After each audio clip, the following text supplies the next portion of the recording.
नमस्कार, बिहार देख रहे हैं आप। आपके साथ मैं हूं शिप्रा झा। पटना के गौरीचक में सीएम नीतीश कुमार के कारकेड पर हमला किया गया, जिसमें कई गाड़ियों के शीशे टूट गए। हालांकि जिस वक्त हमला हुआ उस वक्त सीएम नीतीश कुमार गाड़ी में मौजूद नहीं थे। सीएम का कारकेड पटना से गया जा रहा था।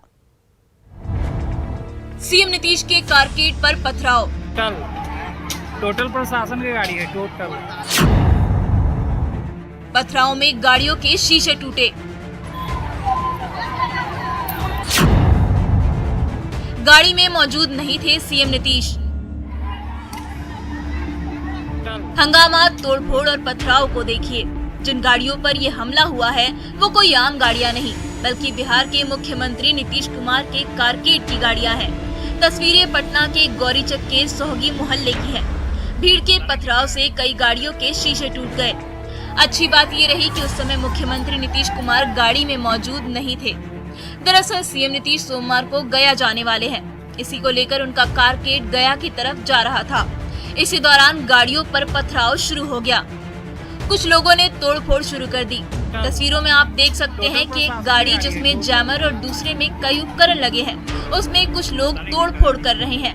बाद में भारी संख्या में पुलिस मौके पर पहुंची और उपद्रव कर रहे लोगों को खदेड़ा गया। बताया जा रहा है कि गौरीचक के सोहगी मोहल्ले से सनी कुमार नाम का युवक लापता हो गया था और बाद में उसका शव बरामद हुआ।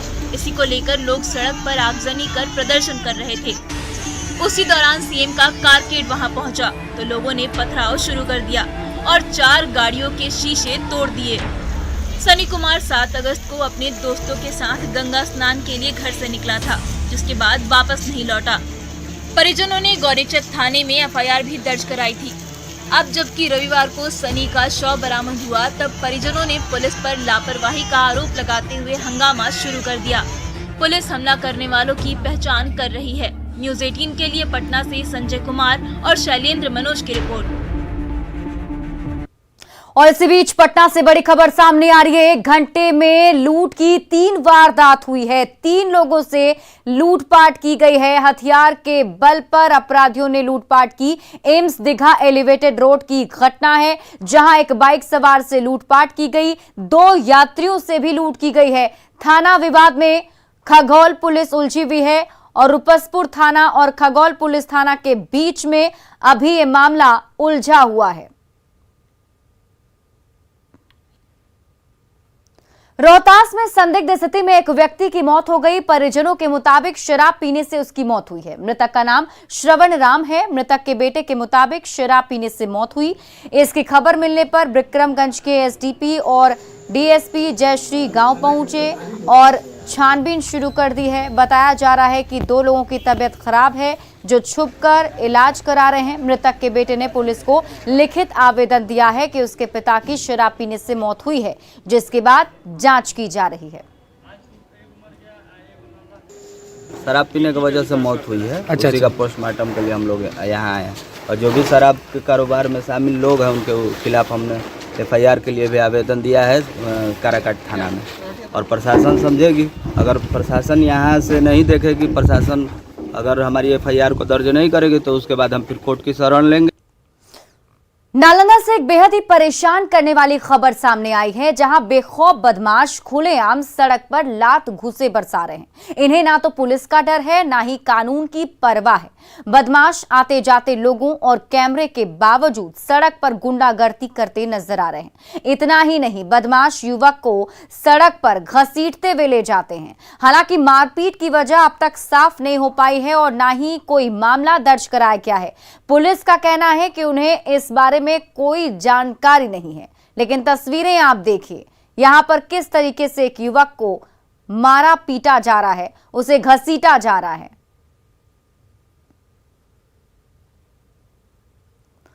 और नवादा से बड़ी खबर आपको बता रहे हैं। जमीन विवाद में हिंसक झड़प हुई, जिसमें 2 परिवार के बीच ये झड़प हुई है। मारपीट का वीडियो भी वायरल हो गया है, जिसमें जमकर पत्थर चले, लाठी डंडे चले हैं। आधा दर्जन से अधिक लोग इस मामले में घायल हैं। हिसुआ के मकबरा चौक मोहल्ले की ये पूरी घटना बताई जा रही है।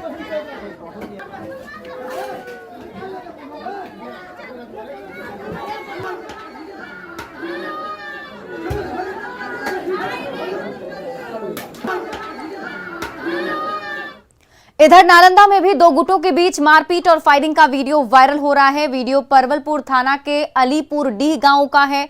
बताया जाता है कि पूर्व के विवाद को लेकर शनिवार को मुरारी मांझी और रामबली पासवान में विवाद हुआ। मारपीट में मुरारी मांझी का सिर फट गया, जिसके बाद मांझी गुट के लोगों ने अपने सहयोगियों के साथ मिलकर रामबली पासवान के घर पर ईंट पत्थर बरसाए, साथ ही फायरिंग भी की। रोड़ेबाजी और फायरिंग का वीडियो वायरल हो गया है। मारपीट में 3 लोग जख्मी हुए हैं। घटना के बाद से दोनों ओर से थाने में आवेदन दिया गया है। एक एफआईआर परवलपुर थाना तो वहीं दूसरा एफआईआर ST थाने में दर्ज किया गया है। तीन आदमी था सर, वो हमको पैसा लग गया सर, तो हम अकेला में सर हम पैसा निकाल रहे थे सर, भट्टे पैसे निकाल रहे थे पैसा बांटने के लिए। कहाँ लेके जा रहे थे बांटने के लिए? अपने गांव में भट्टा पैसा अपने गांव में लेकर आ रहे थे सर। तब उसको मालूम हो गया हमको पैसा लग गया। वो सर हमको पिन आया, हमको पकड़ लिया, हमको लॉट लगा दिया सर। तो एक अमली ऐसा था हम नहीं पकड़ते सर, मगर 3 अमली हो गया था, हम बेहाथ हो गए। क्या चीज़ से मारपीट? वो लाठी से मार दिया सर। दुर्घटना से देर भली, ये कहावत तो आपने सुनी ही होगी, मगर पटना के लोग इस बात के सख्त खिलाफ हैं और यही वजह है कि अटल पथ पर आए दिन हो रहे हादसों के बावजूद लोग शानदार फुटओवर ब्रिज का इस्तेमाल ना करके हादसों को ही दावत दे रहे हैं।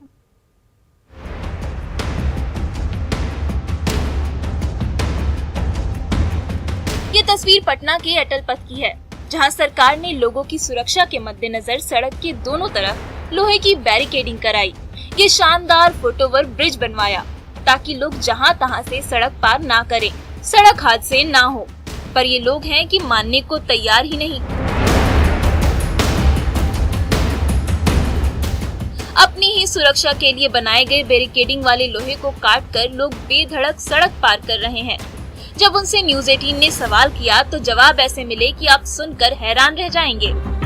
ऊपर थोड़ा समय लगता है, हम घर काम वाला आदमी ना हड़बड़ सोचते हैं कि निकल जाएंगे, तो हड़बड़ी में तो जान का खतरा हो सकता है। वो हम समझते हैं। कम समय में पार करने के चलते अपना बेशकीमती जीवन को रोड पे जो है एक्सीडेंट में चला जाता है। आप इधर से क्यों आ रही हैं? नहीं, हमको जाना है इसीलिए। सीढ़ी का इस्तेमाल अच्छा को जाते हैं।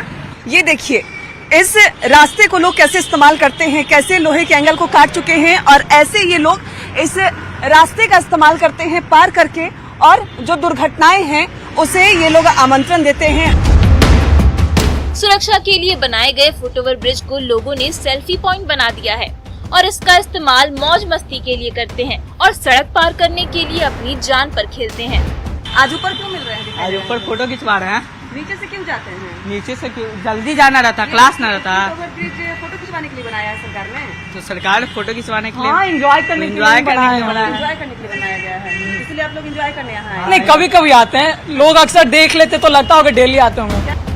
सरकार चाहे जितने भी ब्रिज बनवा ले, लेकिन जब तक सुरक्षा को ताक पर रखकर शॉर्टकट लेते ये लोग अपनी जिम्मेदारी नहीं समझेंगे, तब तक हादसों को कम कर पाना मुश्किल है। सभी को शॉर्टकट पसंद है और ये शॉर्टकट जीवन पर भारी पड़ सकता है। ये शॉर्टकट आपको नुकसान दे सकता है। इतना शानदार फुट ओवर ब्रिज बनाया गया है, लेकिन इसका कोई इस्तेमाल नहीं कर रहा। सभी को ये शॉर्टकट पसंद है और यही वजह है कि हादसे हो रहे हैं, दुर्घटनाएं हो रही है, लोगों को अपनी जान गंवानी पड़ रही है, लेकिन लोग हैं कि मानने को तैयार नहीं है। कैमरा पर्सन मनीष जुनेजा के साथ विनीता मिश्रा, न्यूज़ 18 पटना।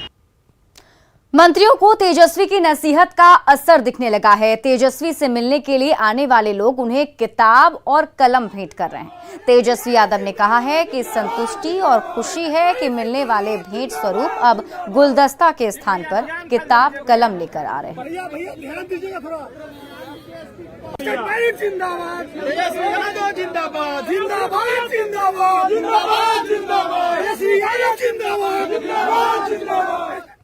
जेडीयू अध्यक्ष ललन सिंह ने एक बार फिर से आरसीपी सिंह पर हमला बोला है। दरअसल आरसीपी सिंह ने शनिवार को मुख्यमंत्री नीतीश कुमार पर सबसे बड़ा हमला किया था, जिसका जवाब देते हुए ललन सिंह ने कहा कि आरसीपी सिंह तो नीतीश कुमार के क्रिएशन हैं।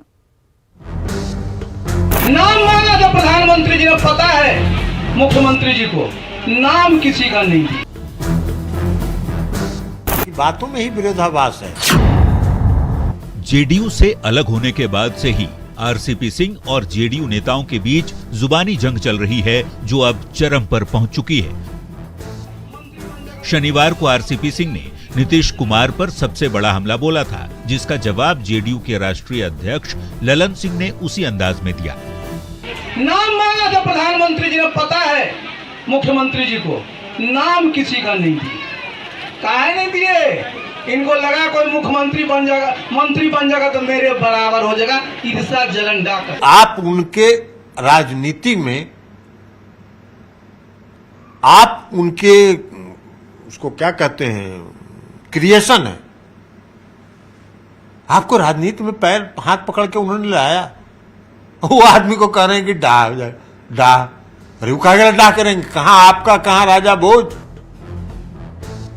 शनिवार को आरसीपी ने कहा था कि वो 2021 में नीतीश कुमार की सहमति से ही केंद्र में मंत्री बने थे। अब जेडीयू के नेता झूठे आरोप लगा रहे हैं। ललन सिंह ने आरसीपी के इस आरोप पर क्या कुछ कहा, वो भी सुन लीजिए। अपने नेता मुख्यमंत्री जी से कहा करके बताइए। मैं इनसे पूछा जा करके, इन्होंने कहा कि आप मंत्री की शपथ ले लीजिए। मंत्री बनने का विधवा विलाप कर रहे हैं और अपनी ही बात को अपने काट रहे हैं। एक तरफ कह रहे हैं कि 2017 में, 2019 में हमको उन्होंने मंत्री नहीं बनाया, दूसरी तरफ कह रहे हैं कि 2021 में हम उनके कहने से मंत्री बन गए। आरसीपी सिंह ने नालंदा में तवा और रोटी का उदाहरण देकर जनता को मुख्यमंत्री बदलने की सलाह दी थी। उस पर ललन सिंह का जवाब भी सुनिए। रोटी बनाने के लिए उलटते पलटते तो रोटी अच्छी बनती है, खाते हैं। अब बताइए साहब, कोई मंत्री और मुख्यमंत्री बरसों तक रहेगा तो क्या होगा जी? वही होगा जो आपकी सड़क का भी मैं देखते आ रहा हूं। इस सब बात का मतलब एक ही है कि वो भारतीय जनता पार्टी के एजेंट के रूप में जनता दल यू में घुसे हुए थे, जिसको जनता दल यू ने पहचान लिया समय रहते।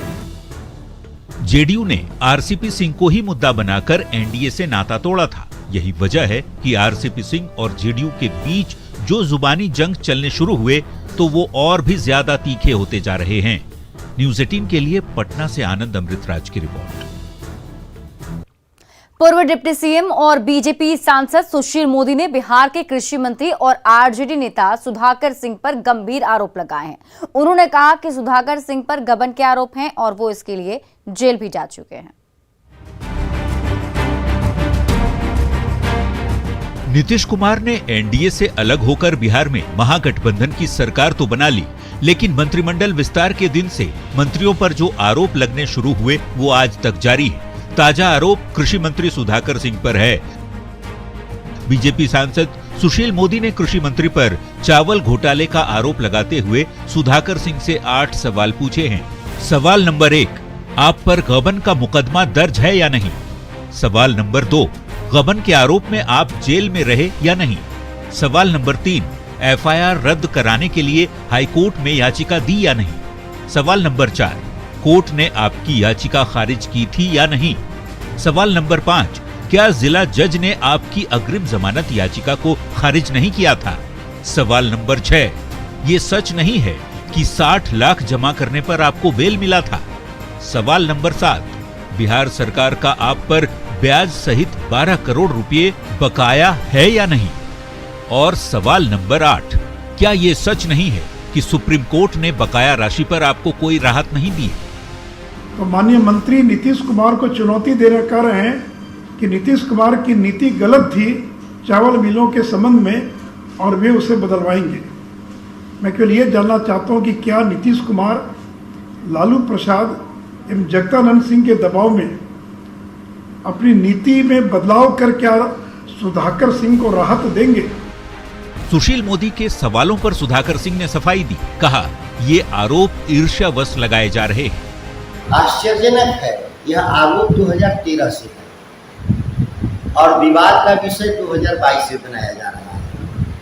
और जब विवाद बनाया जा रहा है तो यह केवल ईर्ष्यावश बनाया जा रहा है। सुधाकर सिंह ने सुशील मोदी के आरोपों पर सफाई तो दे दी, लेकिन सवालों के जवाब नहीं दिए। न्यूज 18 के लिए पटना से संजय कुमार और अमित कुमार की रिपोर्ट। कला, संस्कृति एवं युवा विभाग के मंत्री जितेंद्र राय ने बीजेपी सांसद सुशील मोदी पर जमकर निशाना साधा है। उन्होंने कहा कि सुशील मोदी का काम सुबह शाम लालू चालीसा पढ़ना है, इसके सिवा वे राजनीति में कुछ नहीं जानते हैं। स्टेडियम है, मोदी जी का सुबह से शाम तक एक ही काम है कि लालू चालीसा पढ़ना। इसके सिवा राजनीति में तो वो कुछ जानते नहीं है। हमको नहीं उम्मीद है कि गोपालगंज में कभी आकर यहाँ किसी गरीब का दुख सुख सुनने का काम किए होंगे। तो क्या बिहार में महागठबंधन की नई सरकार बनी है। सरकार बनने के बाद अब आरजेडी और कांग्रेस ने पार्टी दफ्तर के लिए एक साथ सरकार से जमीन की मांग कर दी है। आरजेडी के प्रदेश अध्यक्ष जगदानंद सिंह और पूर्व बिहार कांग्रेस अध्यक्ष अनिल शर्मा ने वीरचंद पटेल पथ में पार्टी ऑफिस के विस्तार के लिए जमीन की मांग की। आरजेडी का कहना है कि बिहार में सबसे बड़ी पार्टी के लिहाज से जितना वर्ग फीट में कार्यालय है वो काफी कम है। आरजेडी ने पहले भी इसे लेकर राज्य सरकार से डिमांड की थी। अब सरकार बनने के बाद आरजेडी ने एक बार फिर आरजेडी कार्यालय के अगल बगल एक्सपेंशन को लेकर जमीन की डिमांड की है।